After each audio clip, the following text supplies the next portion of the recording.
नमस्कार दोस्तों, इस क्लास में हम आपको बताने वाले हैं ड्यूरिंग मॉक पोल डूज, यानी कि मॉक पोल के दौरान आपको क्या करना है और क्या नहीं करना है। मैं दोनों बातें आपको बताऊंगा। मित्रों, मैं ये वीडियो इसलिए बना रहा हूं क्योंकि बहुत सारे हमारे साथियों ने इसके बारे में जानकारी चाहिए थी और हम मिस्टेक कर देते हैं। मैं ये चाहता हूं कि आप किसी भी तरह की कोई गलती नहीं करें, अपने काम को बहुत ही अच्छे से और आत्मविश्वास के साथ में और मस्ती के साथ में इस काम को आप करके आए। ठीक है ना। तो जानकारी पूरी होनी चाहिए इसके लिए, इसलिए मैं ये वीडियो बना रहा हूं। मॉक पोल के दौरान आपको क्या तो करना है और क्या नहीं करना है, दोनों चीज आपको इसमें बता दूंगा। इसमें क्या होता है कि आपको थोड़ा प्रैक्टिस हो जाएगी और आपको थोड़ा सा अच्छे से मतलब अपना आत्मविश्वास भी बढ़ जाएगा। देखिए, यहां देख रहे हैं ड्यूरिंग मॉक पोल डूज, यानी कि जो मॉक पोल के दौरान करने योग्य काम है वो सबसे पहले जानेंगे। उसके बाद में कौन से काम जो नहीं करने हैं वो इसी में आगे बताएंगे। सबसे पहला, नियंत्रण इकाई के पैनल पर प्रदर्शित डिस्प्ले को समझना चाहिए। मतलब जो हमारा सीयू है, उस सीयू के अंदर जो डिस्प्ले है, सीयू में डिस्प्ले में जो कुछ प्रदर्शित किया जाता है उसकी हमें समझ होनी चाहिए। उसका क्या मतलब है, उसका क्या मीनिंग है, वो हमें पता होना चाहिए। ठीक है ना। वैसे आपने ट्रेनिंग ली है तो ट्रेनिंग में आपको ये सारी चीज बताई होगी, हमने भी आपको बताया हुआ है और आप चाहोगे तो मैं आपको उसको पीडीएफ के रूप में भी भेज दूंगा यदि आप चाहोगे तो। ठीक है ना, उसकी पूरी डिटेल। आगे देखिए, आगे कह रहे हैं यदि निर्देशित हो तो अधिकृत वीडियोग्राफर द्वारा ग्राफ किया गया मॉक पोल की कार्यवाही का वीडियो होना चाहिए। यदि वहां पर वीडियोग्राफर यदि अधिकृत किया गया है, आगे से यदि वहां पर नियुक्त किया गया है तो जो मॉक पोल होगा उस मॉक पोल का भी वीडियो वहां पर रिकॉर्ड होगा। ठीक है, यह भी हमें ध्यान रखना है। ठीक है ना। ऐसे इसके बाद में कह रहे हैं मॉक पोल के दौरान कम से कम 50 वोट डाले जाने चाहिए। उम्मीदवार एजेंट की उपस्थिति में मॉक पोल किया जाना चाहिए, यानी कम से कम 50 वोट आपको डालने होंगे और प्रत्येक बटन उसमें काम आना चाहिए। नोटा भी उसमें शामिल है, यानी नोटा को भी हमें उसमें शामिल करना है। कहने का मतलब नोटा को भी वोट डालने चाहिए बराबर, जैसे कैंडिडेट को डाल रहे हैं सेम नोटा को भी उसी तरीका से बराबर वोट आपको डालने होंगे। समझ गए। आगे कह रहे हैं इसमें कि भाई एजेंट की उपस्थिति में मॉक पोल किया जाए, लेकिन आपको पता है कि 90 मिनट पूर्व आप मॉक पोल की प्रोसेस स्टार्ट करेंगे। यदि एजेंट एक भी नहीं है तो आप क्या करेंगे, 15 मिनट का इंतजार करेंगे। यदि कोई एजेंट नहीं आता है तो आप अपना काम शुरू कर देंगे। वहां पर जितने भी उपस्थित लोग हैं उनके समक्ष आप ये मॉक पोल की प्रोसेस शुरू कर देंगे। इसके बाद में आगे कह रहे हैं कि मॉक पोल के लिए बैलेट यूनिट एवं वीवीपैट वोटिंग कंपार्टमेंट में रखा जाना चाहिए, जहां एक मतदान अधिकारी होता है। मतदान एजेंट के साथ में उपस्थित रहना होगा, जो बीयू और वीवीपैट पर छपी कागज की पर्ची पर परिचालन का निरीक्षण करेगा। ठीक है ना। ऐसे कहने का मतलब है कि आप जो मॉक पोल करें तो मॉक पोल पूरी तरीका से सही ढंग से करें, जैसे आप वास्तविक मतदान करेंगे सेम उसी तरीका से आप मशीनों को सेट करें। वैसे तो ऑप्शन दूसरा ये भी है कि आप चाहो तो तीनों मशीनों को एक जगह रख करके भी आप मॉक पोल कर सकते हैं, ये कोई इश्यू नहीं है। बट मैं ये कहना चाहूंगा आपको कि आप उसी स्थिति में करें जिस स्थिति में आपको वास्तविक मतदान करना है, क्योंकि आपके पास पर्याप्त समय है। ठीक है ना, उसी स्थिति में करें और एक मतदान अधिकारी को वहां पर खड़ा कर दें कागज लेकर के, और आप देखता रहे कि भाई इस अभ्यर्थी को इतने वोट डाल दिए हैं। ठीक है, किसको डाला जा रहा है वोट, ये ध्यान रखें आप, और क्रम से डालें। 1 नंबर को डाल दिया, फिर 2 को डालें, 3 को डालें, 4 को, 5 को, 6 को, 7 को। उसके बाद में दूसरा वोट सबको 1 नंबर से चालू करें, फिर तीसरा वोट 1 नंबर से चालू करें लास्ट तक। ऐसे आगे कह रहे हैं वीवीपैट पर वर्टिकल में पेपर रोल लॉक लगाए। बीयू, सीयू और वीवीपैट के इंटरकनेक्शन के बाद की स्थिति। ठीक है, आपस में इनका जो कनेक्शन है वो सही होना चाहिए। कहने का मतलब है जब आप इनको कनेक्शन करोगे तो बीयू की जो केबल है उसको वीवीपैट में जोड़ना है और वीवीपैट की केबल को सीयू में जोड़ना है। कनेक्शन आपका सही होना चाहिए। जो सॉकेट है उस सॉकेट को जब आप लगाओ सीयू के अंदर तो आपको दोनों तरफ से दबाना नहीं है, बिना दबाए आपको उसको लगाना है। जब आप खोलो तब आपको दोनों तरफ से दबा करके खोलना है, दोनों साइड से। ठीक है ना, उंगली और अंगूठे की सहायता से दबा करके खोलना है, बट लगाते समय आपको दबाना नहीं है। ऑटोमेटिक कट की आवाज आएगी तो समझ जाना सही से वो लग चुकी है। ऐसे इसके बाद में आगे सुनिए। आगे कह रहे हैं कि कंट्रोल यूनिट का क्लियर बटन दबाएं। वास्तविक मतदान से पहले मॉक पोल के दौरान दर्ज किए गए वोटों का लेखा जोखा आपके पास रहना चाहिए, यानी कि कंट्रोल यूनिट का क्लियर बटन दबाएं। क्लियर बटन कब दबाएंगे, जैसे मान लो आपका काम पूरा हो जाता है, मॉक पोल आपने कर लिया, तो आपको अब क्या करना है, टोटल देख लेना है। ठीक है, क्लोज कर देना है, उसके बाद में क्लियर बटन दबाना है। इसके बाद में मॉक पोल के दौरान जो भी दर्ज वोट हुए हैं उसमें वो सब का रिकॉर्ड आपके पास होना चाहिए। किस व्यक्ति को कितने वोट डाले गए, टोटल कितने वोट हुए, टाइम आपको नोट करना है, कितने बजे, ठीक है ना, लास्ट हुआ है आपका, और कितने बजे आपने मॉक पोल शुरू किया है। ये सारा लेखा जोखा आपके पास एक डायरी में मेंटेन होना चाहिए। एक अलग से एक छोटी आप डायरी बना के रखें। आगे कह रहे हैं मतदान एजेंट के समक्ष खाली ड्रॉप बॉक्स को सत्यापित किया जाना चाहिए। अब जो हमारी वीवीपैट है, उस वीवीपैट के अंदर जो पर्चियां गिरती हैं, उस पर्ची वाले बॉक्स को आप खोलेंगे और वहां पर जो उपस्थित एजेंट हैं उनके समक्ष ही उसको आप सील करेंगे। उनको बताएंगे कि इसमें देखिए भाई एक भी पर्ची नहीं है, उनको बिल्कुल आप संतुष्ट करेंगे, उसके बाद में आप उसको सील करेंगे उन्हीं की उपस्थिति में। आगे कह रहे हैं मॉकपोल वीवीपैट पेपर पर्चियों का भंडारण और सील करने की प्रक्रिया का पालन करेंगे। आपको जो मॉकपोल की पर्चियां हैं, ठीक है, उनको नियमानुसार आपको सील करना है। उसके लिए एक काला लिफाफा मिलता है, उस काले लिफाफे के अंदर आपको उसमें सील लगा करके रखना है। इस बात का भी ध्यान रखना है, उन पर मॉकपोल की सील लगाना अनिवार्य है। मॉकपोल की सील लगाने के बाद में समस्त पर्चियों को उसमें रख देंगे। एक काले लिफाफे के अंदर रखने के बाद में आपको उसके ऊपर से पिंक पेपर सील लगा देनी है। उसके बाद में आप उस पर चाहो तो टैप भी लगा सकते हैं, ठीक है ना। ऐसे आगे सुने, वास्तविक से पहले वीवीपैट के ड्रॉप बॉक्स को थ्रेड और एक एड्रेस टैग का उपयोग करके सील करें। इस पर पीठासीन अधिकारी की मोहर व पोलिंग एजेंट के हस्ताक्षर प्राप्त करें।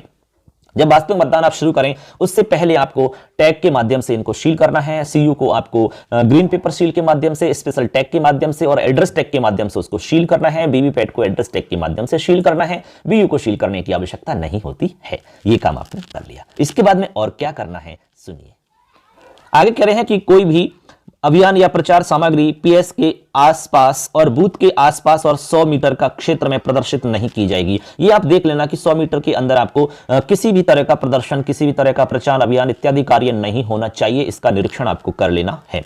किसी भी राजनीतिक दल के एजेंट को बूथ के अंदर इस तरह से नहीं बैठाया जाए कि वे मतदाता को उसका वोट रिकॉर्ड करते समय नहीं देख सकें। कहने का मतलब यह है कि वोट डालने वाले को कोई भी नहीं देख सके किसको वोट डाला जा रहा है, ये गोपनीयता बनी रहे, किसी को पता नहीं चले। इस चीज का हमें ध्यान रखना है। उसी तरीका से बैठक व्यवस्था हमें करनी है। अधिकृत व्यक्ति के अलावा कोई भी राजनीतिक दल का सदस्य पीएस के अंदर या 200 मीटर के दायरे में चारों ओर से बैठने की अनुमति नहीं दी जाए। किसी को भी अनुमति नहीं होगी 200 मीटर तक। मतदाता द्वारा मतदान कक्ष में मतदान करते समय किसी भी फोटोग्राफर या व्यक्ति को तस्वीर लेने की अनुमति नहीं देनी है। तो इसके लिए करना क्या है, आप ये कह दें कि जैसे ही अंदर वोटर आएगा तो आप अंदर मोबाइल लेकर ही नहीं आओगे, जिससे कि आपकी समस्या का समाधान ऑटोमेटिक ही हो जाएगा। यह आप पुलिस वालों को पहले से कह के रखें। आगे देखिए मित्रों, कह रहे हैं कि नियंत्रण इकाई के परिणाम अनुभाग को हरे पेपर सील से, कहने का मतलब यह है कि सीयू को हमें सील करना है। सीयू को सील किससे करेंगे, एक तो ग्रीन पेपर सील के माध्यम से, स्पेशल टैग के माध्यम से और एड्रेस टैग के माध्यम से आपको सील करना है। और जो भी सील आप लगा रहे हैं उन पर एजेंट के साइन आपको जरूर लेने हैं। इसके अलावा आपको क्या करना है, मॉकपोल होने के बाद में पीठासीन अधिकारी की रिपोर्ट भाग 1 अर्थात मॉकपोल सर्टिफिकेट आपको तैयार करना है, ठीक है ना, और उस पर एजेंटों के हस्ताक्षर भी आपको करवाने होंगे। पीठासीन अधिकारी की रिपोर्ट भाग 1 में मतदान अधिकारी बताते हैं कि वास्तविक मतदान शुरू होने से पहले मॉकपोल वोट सीयू से मिटा दिए गए हैं। यानी कि ये भी आपको इसमें इंदराज करना होता है कि हमने जो सीयू के अंदर जो भी मत रिकॉर्ड थे उनको मिटा दिया है, क्लियर कर दिया है। और मॉकपोल वीवीपैट पर्चियां वीवीपैट ड्रॉप बॉक्स से हटा दी गई हैं। अन्य मतदान अधिकारी इसके हस्ताक्षर कर लें, मतलब सबको हस्ताक्षर उस पर कर देने होते हैं। इसके बाद में कह रहे हैं कि पीएस में मॉकपोल के अंत में, जब मॉकपोल हो जाए उसके अंत में नियंत्रण इकाई के प्रदर्शन में दिखाई गई तारीख और समय की जांच करें और नोट करें, और साथ ही वास्तविक तिथि और समय के साथ साथ दोनों के बीच में कोई विसंगति यदि कोई हो तो मॉकपोल में इसका इंदराज करें, प्रमाणित करें और पीठासीन अधिकारी की डायरी में लिखें। उस समय आप समय देखें, आपकी घड़ी होगी, आपके पास मोबाइल होगा और मशीन के अंदर जो समय है उसमें मैच करें। आप यदि मिसमैच हो रहा है तो आप उसको नोट करें। यदि 1-8 मिनट का अंतर है तो कोई बड़ी बात नहीं है, चल जाएगा, ठीक है ना। ऐसे मॉकपोल पूरा होने के बाद में आपके सेक्टर अधिकारी के माध्यम से रिटर्निंग अधिकारी को इंटीमेट आपको करना है, ठीक है ना। आगे की जानकारी आपको हम आगे बता रहे हैं।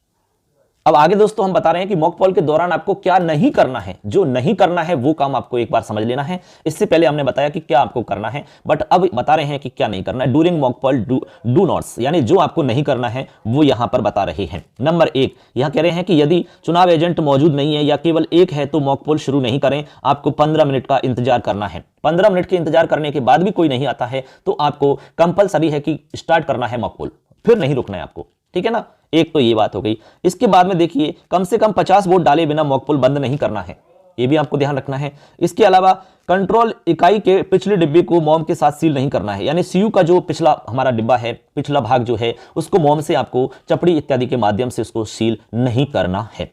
इसके बाद आगे और क्या है, मॉकपोल के दौरान कम से कम 1 वोट नोटा सहित प्रत्येक उम्मीदवार को देना नहीं भूलें। सबको 1 वोट तो लगना चाहिए। कहने का मतलब है, हम तो ये कह रहे हैं कि सबको बराबर की स्थिति में आपको वोट देने हैं, उसमें नोटा भी शामिल है।